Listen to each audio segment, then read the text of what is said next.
सिन्नर तालुक्यात बेकायदा gas refilling करणाऱ्या इसमांवर स्थानिक गुन्हे शाखेचा छापा। 43 गॅस सिलेंडर व गॅस रिफिलिंगची साधन सामुग्री जप्त।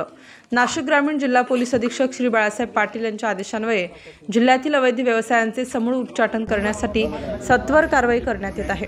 त्यानुसार दिनांक 13/10/2025 रोजी वावी पोलीस ठाणे हद्दीत दोडी तालुका सिन्नर परिसरात घरगुती व्यापाराचे गॅसचे व्यापाराचे उद्देशाने अवैधरित्या रिफिलिंग करणारे सेंटरवर नाशिक ग्रामीण स्थानिक गुन्हे शाखेचे पथकाने छापा टाकून कारवाई केली आहे।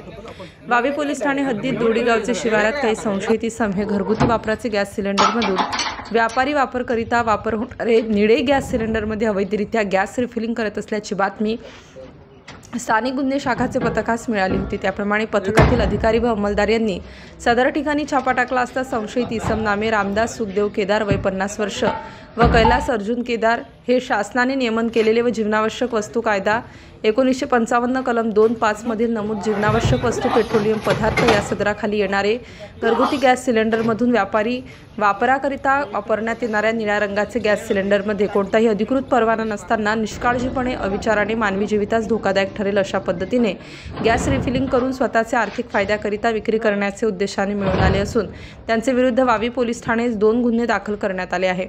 सदर छापा कारवाईमध्ये वरील इसमांचे कब्जातून घरगुती वापराचे 35 गॅस सिलेंडर, व्यापारी वापराचे निळ्या रंगाचे 8 गॅस सिलेंडर असे एकूण 43 गॅस सिलेंडर, इलेक्ट्रिक वजन काटा, गॅस भरण्यासाठी वापरण्यात येणारे 2 पिस्टन पंप व इलेक्ट्रिक मोटर, गॅस टाकीचे प्लास्टिक सील असा एकूण 1,75,400 रुपये किमतीचा मुद्देमाल जप्त करण्यात आला आहे।